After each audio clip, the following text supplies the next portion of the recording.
Study. अस्सलामुअलैकुम वरहमतुल्लाहि वबरकातुहू। आज हम जो टॉपिक पढ़ेंगे वो है Lewis concept of acid and base.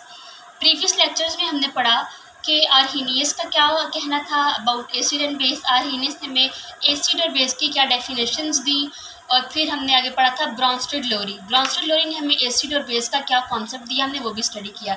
आज हम देखेंगे कि लेविस कॉन्सेप्ट क्या है, लेविस ने हमारे पास क्या कॉन्सेप्ट दिया एसिड और बेस का। तो सबसे पहले हम देखते हैं कि एसिड और बेस को लेविस ने किस तरह एक्सप्लेन किया, किस तरह इसने हमें इसकी डेफिनेशंस दी। हमारे पास था G.N. लेविस।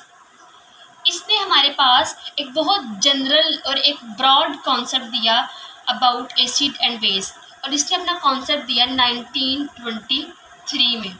ठीक है, 1923 में इसने हमें एसिड और बेस का कॉन्सेप्ट दिया ब्रॉन्स्टेड-लोरी के कॉन्सेप्ट देने के बाद। ठीक है, तो इसने जो अपने इस थ्योरी की जो इसने बेस रखी वो थी electron pair transfer. Electron pair transfer हम पीछे पढ़ के आए हैं कि आर्हीनियस जो था उसने हमें ये कहा कि अगर कोई चीज़ एक्वस मीडियम में हमें H पॉजिटिव देती है तो वो एसिड है, और अगर एक्वस मीडियम में कोई चीज़ OH नेगेटिव देती है तो वो बेस है। ब्रॉन्स्टेड-लोरी कह रहा था, ब्रॉन्स्टेड-लोरी बेसिकली ये 2 साइंटिस्ट हैं। ये हमने पिछले लेक्चर में डिटेल देखी है। ये 2 साइंटिस्ट थे और ये कहाँ से बिलोंग करते थे। अब इन दोनों ने मिलकर क्या कहा कि जो चीज़ प्रोटॉन डोनेट करती है वो एसिड है, और जो चीज़ ये प्रोटॉन एक्सेप्ट करती है वो बेस है। तो ये हमने आर्हीनियस का और ब्रॉन्स्टेड-लोरी का पीछे कॉन्सेप्ट पढ़ा हुआ है।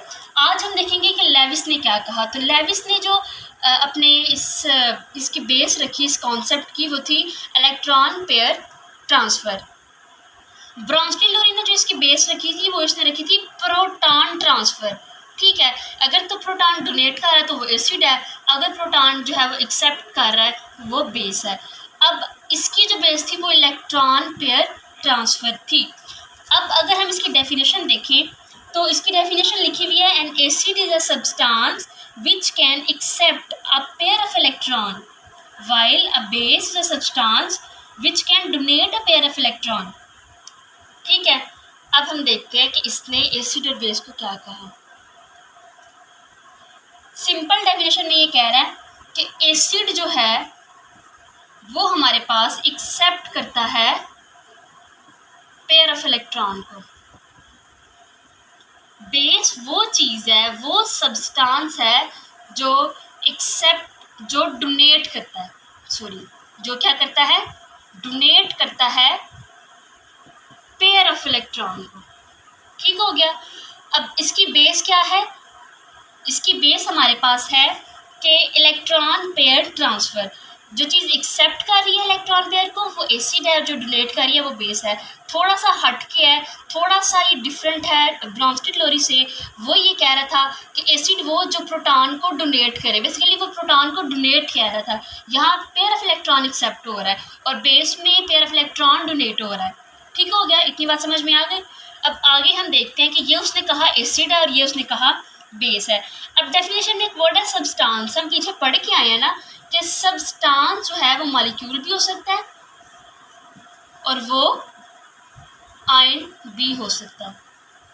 डिटेल हम देख के आए हैं कि मॉलिक्यूल क्या होता है। रिवर्सिबल रिएक्शंस में जो चीज़ें रिएक्ट कर रही होती हैं, लेट सपोज हम पीछे HCl का और वाटर का रिएक्शन देख के आए तो ये 2 चीज़ें हमारे पास मॉलिक्यूल थी।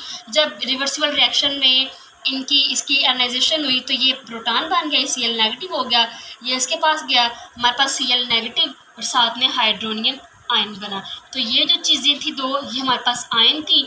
तो मॉलिक्यूल जो होता है ये हमारे पास होता है बिटवीन फॉरवर्ड रिएक्शन। ठीक है, फॉरवर्ड रिएक्शन जो ये बन रहा है ये हमारे पास मॉलिक्यूल्स हैं, और रिवर्स रिएक्शंस में जो होता है रिवर्स रिएक्शन वो बिटवीन होता है आयंस के। ये 2 चीज़ें अगेन रिवर्स रिएक्शन में हमारे पास ये चीज़ें बनाती हैं। तो ये हमने थोड़ा सा रिकॉल किया अपने सब्सटेंस वाले छोटे से कॉन्सेप्ट को। ये मॉलिक्यूल भी हो सकता है और हमारे पास ये आयन भी हो सकता है।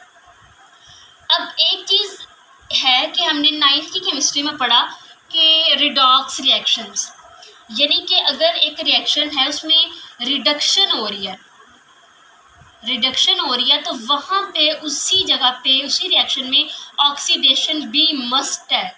अगर एक रिएक्शन में रिडक्शन हो रही है तो वहाँ पे ज़रूरी है कि वहाँ पे ऑक्सीडेशन भी हो। इन दोनों में से दोनों चीज़ें जो है वो साइमल्टेनियसली हो रही होती हैं। ऐसा नहीं है कि या वहाँ पे सिर्फ ऑक्सीडेशन हो रही है या वहाँ पे सिर्फ रिडक्शन हो रही है। तो इसको हम कहते हैं रिडॉक्स रिएक्शन। सेम यही केस हमने ब्रॉन्स्टेड लोरी में भी देखा। ठीक है, हमने ब्रॉन्स्टेड लोरी में ये कहा, हम थोड़ा सा रिकॉल करते हैं ताकि हमारा कॉन्सेप्ट मिक्स ना हो। हमने वहाँ पे ये कहा कि एसिड वो था जो प्रोटॉन डोनेट कर रहा था और बेस वो था जो इलेक्ट्रॉन जो हमारा प्रोटॉन है डोनेट कर रहा था, वो एसिड है, और जो प्रोटॉन हमारा एक्सेप्ट कर रहा है वो बेस है। अब जो चीज़ डोनेट कर रही है अगर वहाँ पे एक्सेप्ट करने वाली स्पीशीज मौजूद ही नहीं है तो ऐसा नहीं होगा। अगर कोई चीज़ डोनेट कर रही है तो वहाँ पे वो स्पीशीज ज़रूर मौजूद होगी जिस चीज़ ने आने वाली चीज़ को एक्सेप्ट करना है। ठीक है, तो ये ब्रॉन्स्टेड लोरी का था। हम पढ़े लेविस का, तो इसमें भी रिडॉक्स रिएक्शन वाला सेम केस ही है कि अगर हमारे पास इलेक्ट्रॉन पेयर डोनर मौजूद है तो ज़रूरी है वहाँ पे ऐसा नहीं होगा कि वहाँ पे इलेक्ट्रॉन पेयर एक्सेप्टर ना हो। यानी कि इलेक्ट्रॉन पेयर डोनर अगर मौजूद है तो इलेक्ट्रॉन पेयर एक्सेप्टर भी वहाँ पे मौजूद होगा। ठीक है, इसमें क्या है कि इलेक्ट्रॉन पेयर डोनर, अब जिस चीज़ जो डोनर है लेविस उसको क्या कह रहा है, लेविस कह रहा है कि वो हमारे पास बेस है। ठीक है, जिसने एक्सेप्ट करना है वो क्या है, लेविस के मुताबिक वो एसिड है। अब क्या कर दी, तो हमारे पास अगर इलेक्ट्रॉन पेयर डोनर मौजूद है, जिस चीज़ ने डोनेट होना है, जिस चीज़ के पास जाना है वो अगली चीज़ उसको एक्सेप्ट करेगी ना, तो वहाँ पे इलेक्ट्रॉन पेयर एक्सेप्टर वाली स्पीशी भी मौजूद होनी चाहिए। ऐसा नहीं है कि सिर्फ डोनर वाली चीज़ ही मौजूद है, जिस चीज़ ने उसको एक्सेप्ट करना है वो चीज़ वहाँ पे प्रेजेंट ही ना हो। तो ऐसा नहीं है, ये दोनों जो है वो साइमल्टेनियसली होंगे। अगर इलेक्ट्रॉन पेयर डोनर मौजूद है इलेक्ट्रॉन पेयर एक्सेप्टर भी वहाँ पे होना चाहिए। तो डोनर वो होगा जो बेस है और एक्सेप्टर इलेक्ट्रॉन पेयर वो होगा जो हमारे पास एसिड है। अब ये हमने जनरल बातें कर ली हैं लेविस कॉन्सेप्ट की। अब हम जाते हैं अपनी एग्जांपल की तरफ। तो एग्जांपल में हमें जो उन्होंने पहले एग्जांपल दिया वो क्या है, कह रहा है कि a reaction between ammonia and boron trifluoride. हमारे पास एग्जांपल में किस किस की एग्जांपल है, अमोनिया है और साथ BF3 बोरान ट्राइफ्लोराइड। कहता है कि इन दोनों ये जो हैं ये टेक्स प्लेस होती हैं by forming a coordinate covalent bond. अब इन दोनों के रिजल्ट में जो बॉन्ड बनता है वो होता है कोऑर्डिनेट कोवलेंट बॉन्ड। इसको थोड़ा सा अगर हम देख लें, कोऑर्डिनेट कोवलेंट बॉन्ड कब बनता है, जब हमारे पास lone pair of electron donate होता है किसी दूसरी स्पीशी को। जब लोन पेयर ऑफ इलेक्ट्रॉन जो है वो डोनेट होता है तो उसको हम कहते हैं कि उसके रिजल्ट में हमारे पास कौन सा बॉन्ड बनता है, कोऑर्डिनेट कोवलेंट बॉन्ड बनता है। यानी कि ट्रांसफर ऑफ इलेक्ट्रॉन पेयर जहाँ पे हो रहा होता है वहाँ पे उसके रिजल्ट में हमारे पास बनता है कोऑर्डिनेट कोवलेंट बॉन्ड। ठीक है, तो एग्जांपल हम देख रहे हैं अमोनिया की और BF3 की, जिसके रिजल्ट में हमारे पास कोऑर्डिनेट कोवलेंट बॉन्ड बनता है between ammonia and boron trifluoride. और बनता कैसे है, by donating an electron pair of ammonia. तो ये बॉन्ड बनता कैसे है कि इलेक्ट्रॉन पेयर ऑफ अमोनिया जो होता है ना वो डोनेट होता है, ये चीज़ जो है वो इलेक्ट्रॉन पेयर डोनेट करती है और करती किसको है, बोरान ट्राइफ्लोराइड को वो जो है अपना डोनेट करती है। बोरान ट्राइफ्लोराइड जो है वो इलेक्ट्रॉन पेयर को एक्सेप्ट करती है। अब इसका हम ओपन स्ट्रक्चर देखते हैं कि इनमें कौन कौन सी चीज़ें आपस में मिलके जो है कौन कौन से इसमें अंतर इलेक्ट्रॉन्स हैं, कहाँ पे इसके बॉन्ड पेयर हैं, कहाँ पे इसके बॉन्ड्स हैं, तो वो हम यहाँ पे देख लेते हैं। अब अमोनिया जो है NH3, इसके जो है ये हमारे पास जो है इसके पास एक लोन पेयर होता है, 3 इसके पास हमारे पास हाइड्रोजन है NH3। ठीक है, तो इसमें जो ये है ये होता है शेयर इलेक्ट्रॉन, ये अपने इलेक्ट्रॉन्स को शेयर करता है यहाँ पे विद हाइड्रोजन। ठीक है, ये हमारे पास होते हैं बॉन्ड पेयर्स। ठीक है, ये बॉन्ड पेयर्स हमारे पास, ये हमारा लोन पेयर है और लोन पेयर जो होता है वो हमारे रिएक्शन में टेक पार्ट नहीं करता। ठीक है, तो ये जो होते हैं ना हमारे पास इसके 3 1 2 3 ये अनपेयर इलेक्ट्रॉन्स होते हैं। ठीक है, अनपेयर इलेक्ट्रॉन्स होते हैं, हमारे पास लोन पेयर होता है। लोन पेयर जो होता है वो हमारे रिएक्शन में जो है वो टेक पार्ट नहीं कर रहा होता। तो अगर हम इसको जनरल ही रहने दें ऐसे, ये हमारा हो गया अमोनिया। साथ में हम ले रहे हैं BF3। तो जो बोरान है वो बिलोंग करता है ग्रुप 3 से, ठीक है। अब BF3 तीन इसके साथ F लगे हुए हैं, ठीक है। तो जो यहाँ पे अगर देखें, जो ये है हमारे पास फ्लोरीन, इसके आउटरमोस्ट शेल में 7 इलेक्ट्रॉन्स हैं, 1 2 3 4 5 6 7। अब 7 जो है इनमें 3 जो है ना 3 वो तो है लोन पेयर्स, एक जो है वो अनपेयर है, ठीक है। तो इसका जो एक अनपेयर है इसे अपने ऑक्टेट को कंप्लीट करना है। ऑक्टेट कैसे कंप्लीट होगा? 8 से। तो ये तो 7 है, तो एक इसके पास जो है वो उसकी डेफिशिएंसी है। जब F3 इसके साथ 3 F लगेंगे तो वो इसके साथ अपना जो है वो शेयरिंग कर लेंगे, ठीक है।